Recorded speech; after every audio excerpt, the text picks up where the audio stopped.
En ce temps-là, un lépreux vint auprès de Jésus. Il le supplia et, tombant à genoux, lui dit : « Si tu le veux, tu peux me purifier. » Saisi de compassion, Jésus étendit la main, le toucha et lui dit : « Je le veux, sois purifié. » À l'instant même, la lèpre le quitta, il fut purifié. Avec fermeté, Jésus le renvoya aussitôt en lui disant : « Attention, ne dis rien à personne, mais va te montrer au prêtre et donne pour ta purification ce que Moïse a prescrit dans la loi.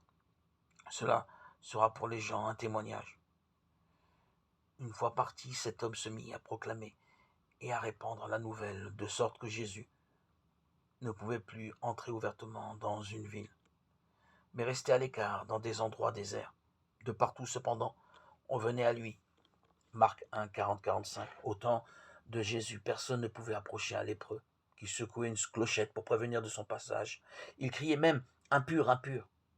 Considéré comme puni par Dieu, il abandonnait sa famille pour aller vivre en dehors des villages. Le lépreux de l'Évangile prend le risque total de s'approcher de Jésus. Plus encore, il s'agenouille devant lui dans un mouvement de confiance totale.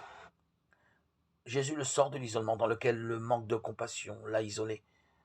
Il l'envoie même mettre en pratique les normes de la purification pour réintégrer sa religion. Quand Jésus dit « Je le veux, sois purifié », il nous communique l'essentiel de son message, la raison de sa venue.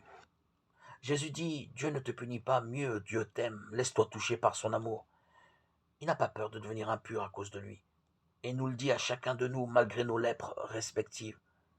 Bien que nous, les chrétiens,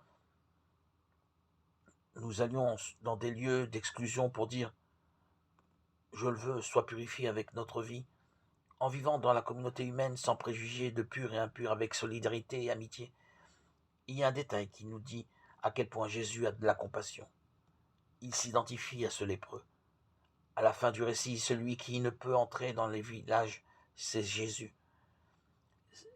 C'est le lépreux qui, par son témoignage, envoie les gens à Jésus.